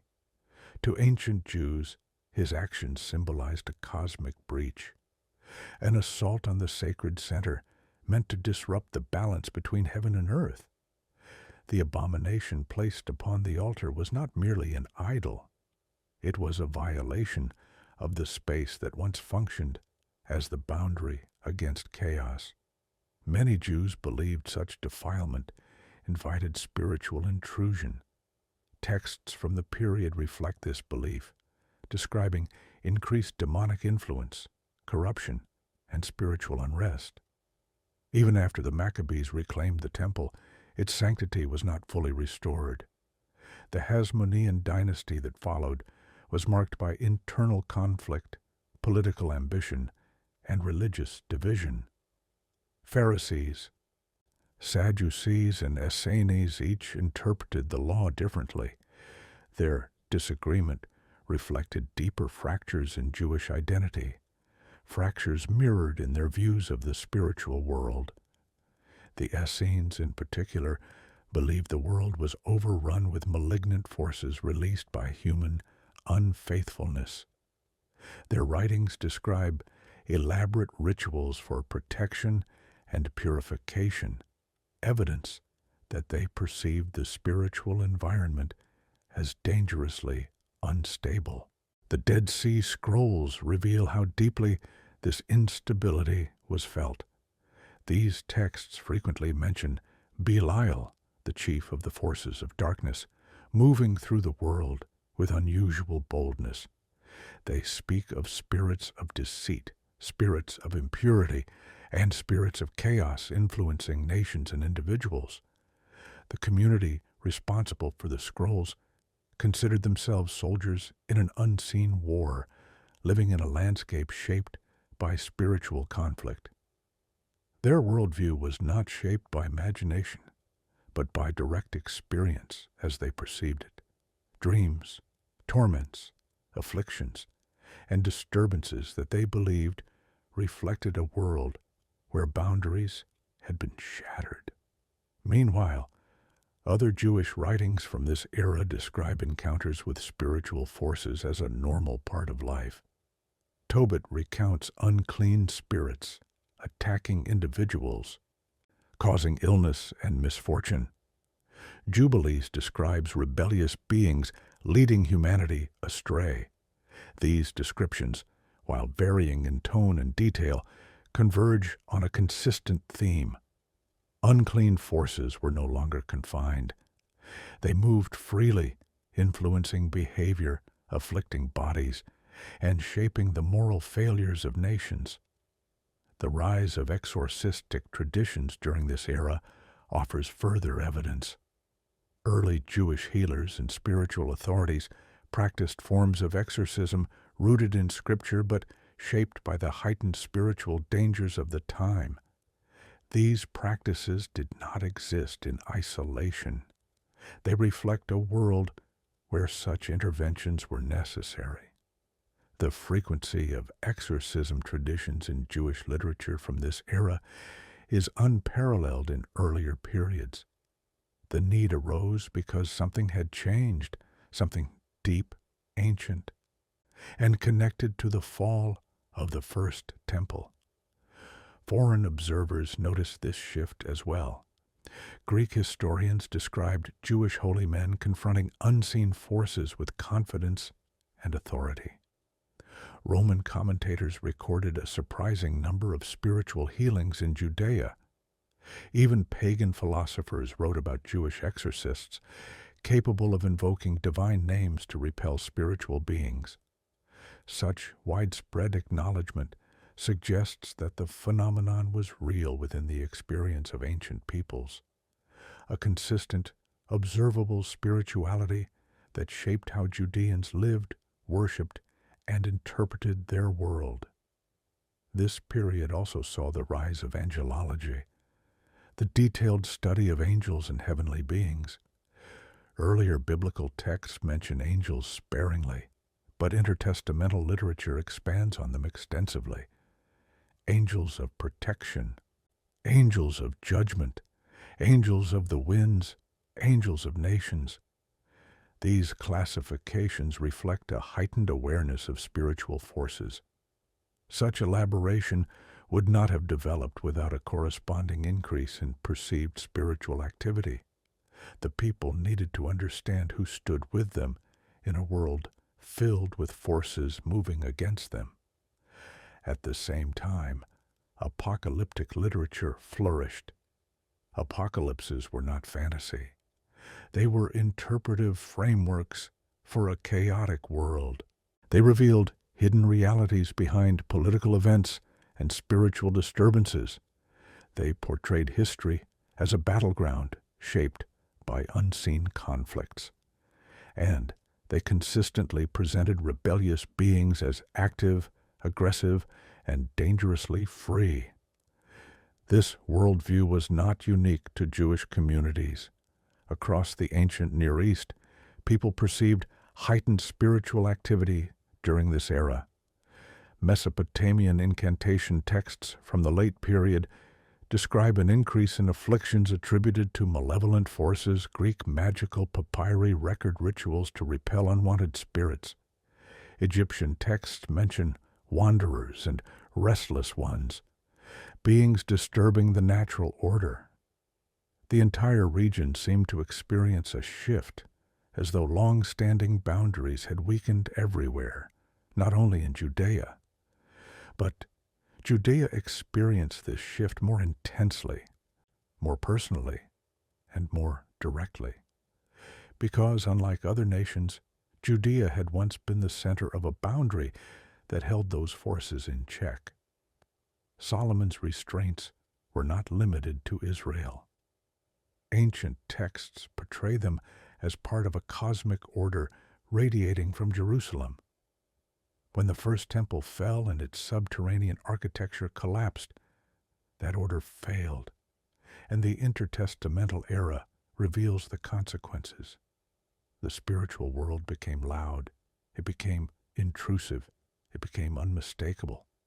By the time the era approached its climax, the world was braced for something unprecedented, a confrontation between the forces unleashed and a new manifestation of divine authority. But before that confrontation emerged, another question hangs over the entire intertestamental landscape. If these beings were once bound, who allowed them to move so freely now? The next stage of this investigation enters the early centuries of the Common Era, when ancient writers described conflicts with unclean spirits in vivid detail, and when the legacy of Solomon's authority cast a long shadow over a world searching for answers. By the dawn of the early Christian era, the ancient world had reached a breaking point. Centuries of political upheaval, spiritual instability, and fractured religious identity had converged into a landscape unlike anything described in earlier biblical history. Judea stood under Roman occupation, its people divided into sects, its temple presided over by priests whose authority was questioned, and its spiritual atmosphere marked by an intensity that observers across the empire found extraordinary. It was as if the unseen realm, once restrained under Solomon's wisdom, had resurfaced in full force, restless, aggressive, uncontained. Texts from this era describe a world filled with unclean spirits in ways unparalleled in earlier centuries. They do not mention one or two isolated encounters, but dozens. These writings, both within the New Testament and external historical sources, portray spiritual phenomena as common, public, and undeniable. Individuals afflicted by unseen forces appeared in synagogues, marketplaces, and roadside gatherings. Voices spoke from afflicted persons with violent resistance. Communities whispered about haunted places, tormented families, and inexplicable disturbances. This was not a fringe belief. It was embedded in daily experience. What makes this era unique is not only the frequency of these encounters, but the way writers describe them.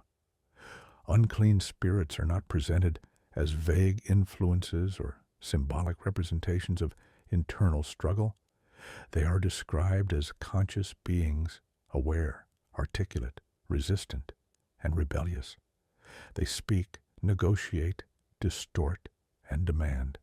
They recognize spiritual authority when they encounter it. Their behavior suggests beings once bound who found new freedom to move through the world. And the ancient world responded accordingly. This rise in spiritual confrontation did not emerge from nowhere. It reflected centuries of shifting conditions that had weakened boundaries, disrupted rituals, and fractured cosmic order. Solomon's restraints, long forgotten or misinterpreted, no longer governed the unseen realm.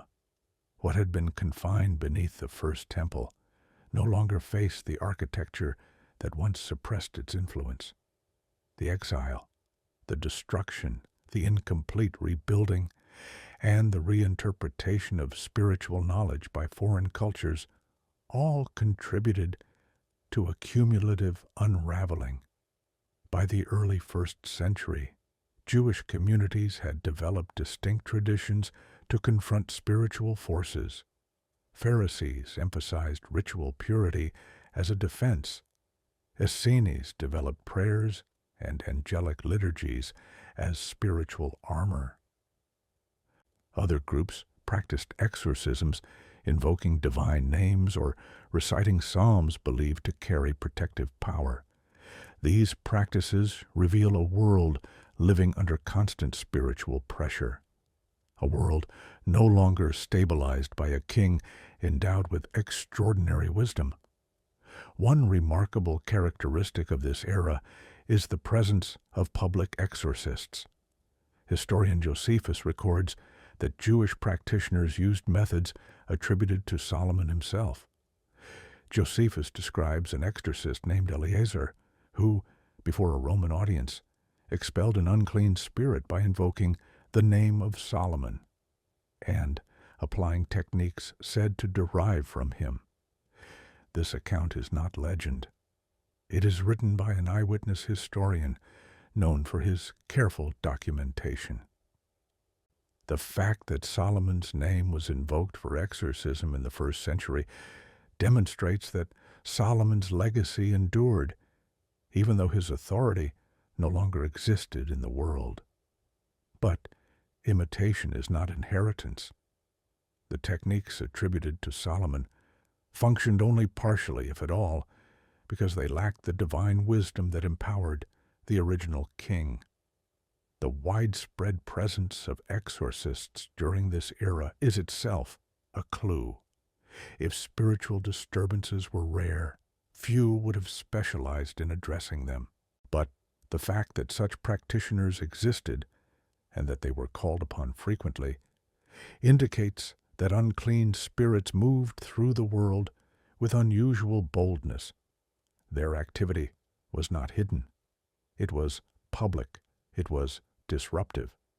And it was something ancient Jews believed had escalated dramatically since the fall of the First Temple. Roman writers noticed this as well. Pagan historians describe Judea as a land deeply attuned to spiritual realities. They recorded stories of confrontations with spirits that Judeans treated as commonplace. In contrast, Roman religious practices rarely engaged unclean spirits directly, focusing instead on rites of divination or appeasement of gods. The difference highlights how uniquely intense Judea's spiritual landscape had become. No other region of the empire recorded as many accounts of spiritual affliction, a fact that demands explanation.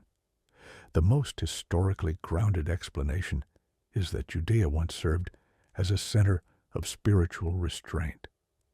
When Solomon ruled, his authority extended beyond political boundaries and into the unseen realm. Early Jewish traditions present his era as one of extraordinary stability, not because spiritual forces were absent, but because they were subdued. His temple, aligned with divine order, served as a cosmic anchor. When that anchor was destroyed, the restraints collapsed. Judea, once a place of containment, became a battleground.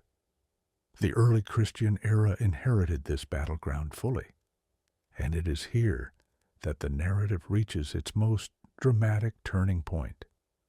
Because one figure emerges who confronts unclean spirits with unprecedented authority, an authority that ancient writers immediately recognized as surpassing even Solomon's.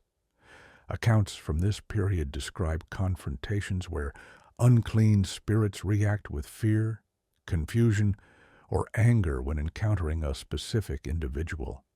They cry out, they resist, they identify themselves, and they acknowledge an authority greater than any they had encountered in centuries. These reactions reveal something profound. The beings once subdued by Solomon recognized a new force in the world, a force they could not withstand. But before exploring that confrontation, it is essential to examine what the early Jewish world believed about these beings. Numerous writings from the era describe unclean spirits as remnants of ancient rebellion. Some traditions trace them to the offspring of the Watchers, destroyed during the flood, yet lingering as disembodied forces. Others portray them as corrupted beings associated with chaos, opposed to divine order. Regardless of origin, the consistent theme is that these spirits had once been restrained more effectively than in the early 1st century. The early Christian writers also describe the world as filled with spiritual turmoil. They portray unclean spirits not as rare anomalies, but as widespread adversaries. The descriptions match those found in the Dead Sea Scrolls, 1st Enoch, and other intertestamental texts. The consistency across these sources provides strong historical evidence that ancient communities truly believed they were living through a period of heightened spiritual activity. The question then becomes unavoidable. Why did this activity peak when it did? The answer lies in the cumulative history of the centuries preceding it. The destruction of the First Temple eliminated the physical, symbolic, and spiritual architecture that restrained rebellious forces. The exile removed the knowledge needed to maintain those restraints. The Second Temple, lacking key elements, could not reestablish them. Foreign empires brought philosophies that distorted or weakened understandings of the unseen realm. Communities fractured. Rituals changed, and the world lost the stability Solomon's wisdom had once provided. By the early 1st century, the world was spiritually exposed, and this exposure reached its climax when the most significant shift of all occurred: the emergence of an authority unlike any seen since Solomon, one that confronted unclean spirits directly and decisively. Those who witnessed these confrontations described them not merely as acts of healing, but as cosmic statements, declarations that a new alignment of spiritual order had entered the world. The ancient writers mention these events with careful detail, emphasizing that unclean spirits recognized this authority instantly. Their reactions were immediate, visceral, and unmistakable. They trembled, protested, and fled, behavior not recorded in earlier Jewish literature with the same intensity. These reactions demonstrate that the beings once bound under Solomon were now fully active in the world, and that they understood who posed the first true threat to their freedom in centuries. This era, therefore, represents the final echo of Solomon's legacy, not in the sense of continuity, but in the sense of confrontation. The question of who freed the beings Solomon bound becomes clearer when viewed through this lens. They were not freed by a single individual or event, but by centuries of collapse, forgetting, destruction, and misalignment. It is this understanding that sets the stage for the concluding revelation, the identification of the moment, the movement, and the historical forces that ultimately release those bound beings into the world. The question has hovered over every century of this investigation. If Solomon restrained rebellious beings through wisdom, divine authority, and the architecture of the First Temple, who released them? Ancient writers sensed the answer long before historians began piecing the evidence together. They did not frame it as a single moment or a single person tearing open a gate. Instead, they described a slow unraveling, a long descent from stability into spiritual exposure. In their understanding, the release was not an act of deliberate rebellion, but the inevitable consequence of a world losing the structures Solomon had established, an unraveling that unfolded over generations through neglect, destruction, misunderstanding, and displacement. The first moment in this unraveling occurred with Solomon's death. His wisdom was unique, unparalleled, and never passed down. The biblical narrative itself emphasizes that no king after him possessed such discernment. Wisdom in the ancient world was not merely knowledge, it was the ability to perceive the unseen, to understand cosmic boundaries, and to maintain the order God had established. Solomon embodied that ability in a way no successor could replicate.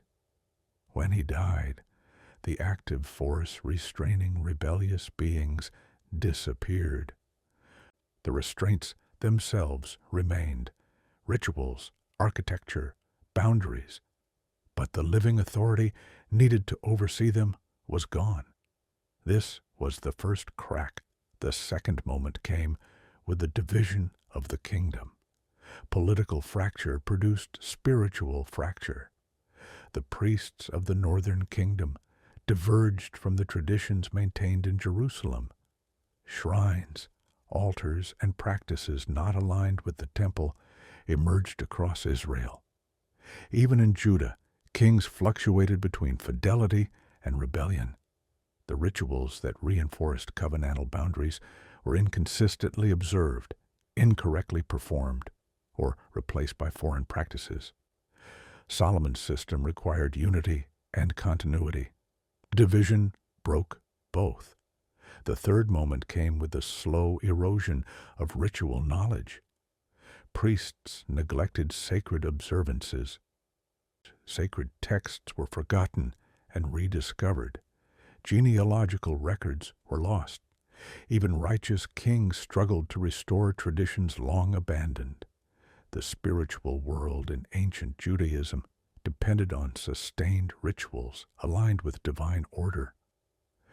As these rituals faded, the boundaries they upheld weakened accordingly. The ancient writers described this erosion with metaphors of dimming light, crumbling walls, and protective hedges shrinking.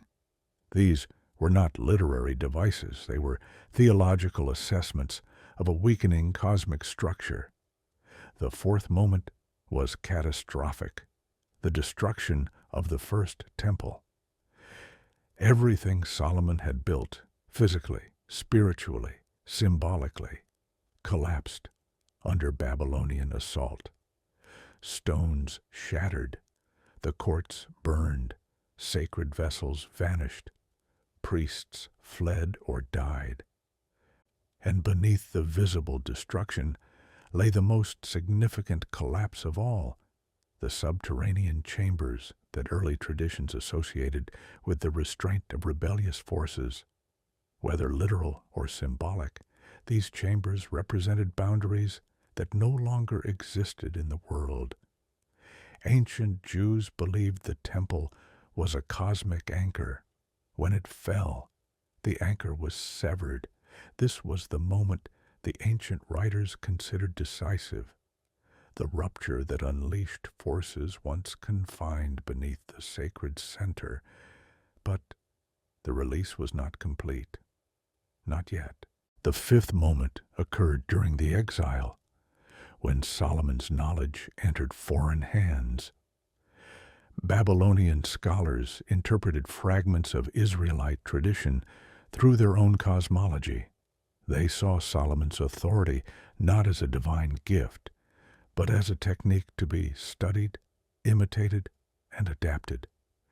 Their reinterpretations distorted the original purpose and weakened the conceptual boundaries that remained. Jewish scribes in exile absorbed elements of Babylonian thinking, blending them with their own traditions. This mixture, though intellectually rich, further obscured the original knowledge needed to maintain Solomon's restraints. The sixth moment came with the return from exile. The second temple rose, but it was a hollow echo of the first. It lacked the ark, the divine fire, the sacred objects, and the subterranean alignment that once anchored Israel's spiritual world. Priests admitted they no longer remembered essential rituals.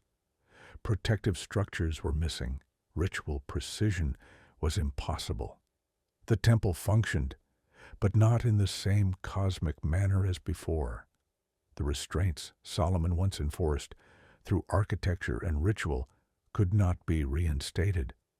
The gate beneath the temple, whether metaphorical or physical, remained broken. The seventh moment came during the intertestamental period, when spiritual activity surged across Judea and the broader ancient Near East. Jewish communities developed complex traditions of angelology, exorcism, and apocalyptic thought to compensate for the spiritual instability they experienced. These developments were not innovations. They were reactions to a world where unclean spirits moved freely, where prophetic silence intensified uncertainty, and where divine presence felt more distant. Every generation recorded more evidence that the beings once bound under Solomon were active again. The eighth moment emerged under the Romans. Political oppression, religious division, and philosophical conflict exacerbated spiritual tension. Communities fractured into sects, Pharisees, Sadducees, Essenes, Zealots, each interpreting the spiritual world differently. Without unified leadership or prophetic guidance, the people were spiritually vulnerable. Unclean spirits appeared in public spaces. Exorcists invoked Solomon's name without possessing Solomon's authority. This was an era of confrontation, but not one of containment. All these moments, death, division, neglect, destruction, exile, distortion, incomplete restoration, and unrest, combined to create a world in which Solomon's restraints no longer operated. The beings he once subdued were not freed by a lone individual. They were freed by history itself. The ancient writers understood this. They described the release not as an act of rebellion against divine power, but as the natural consequence of a world no longer aligned with the order Solomon had upheld. A gate does not need to be forced open if its hinges have rusted away. A boundary does not need to be shattered if its foundations crumble. A chain does not need to be broken if the anchor holding it disintegrates. The final moment, the complete release, came when the spiritual world encountered a new authority, unlike any since Solomon. That authority confronted unclean spirits directly, and they responded with fear, protest, and recognition. Their reactions reveal something profound. They were already free. They were already active. They were already moving through the world with boldness. What they had not expected was resistance, not from ritual, not from architecture, not from a king's lineage, but from a divine authority that exceeded Solomon's. This moment does not negate the historical release. It confirms it, because their reaction would not have been so dramatic if they had remained confined through the centuries. Ancient writings portray these beings as startled to encounter authority again, proof that they had moved freely for a long time and without challenge. So who freed the demons after Solomon? Not Babylonian sorcerers, not foreign priests, not rebellious Israelites, not political enemies, not a single person or event. History freed them, neglect freed them, destruction freed them, forgetfulness freed them, the collapse of the first temple freed them, and the passing of Solomon, the only man who ever possessed the wisdom to restrain them, freed them most of all. The restraints did not break at once. They eroded piece by piece. With every abandoned ritual, every forgotten tradition, every damaged chamber, every misaligned reconstruction, the boundaries weakened.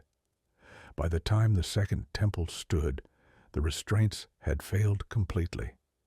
The world inherited by the early Christian era was not a world suddenly attacked by unclean spirits. It was a world finally exposed to forces long contained. Ancient writers understood this as the ultimate tragedy of the exile. The fall of Jerusalem was not merely political, it was cosmic.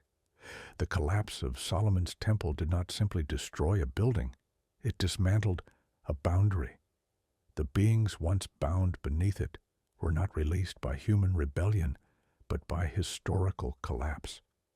The world, after Solomon, lived with the consequences. And the echoes of those consequences shaped centuries of spiritual experience across Judea, across the ancient world, and across all traditions that inherited the memory of a king whose wisdom once held back chaos. Thus, the answer stands. No single person freed the demons Solomon bound. The world freed them by forgetting the wisdom that restrained them and by losing the temple that confined them. A gate once closed through wisdom opened through time. And the ancient world felt the full weight of what emerged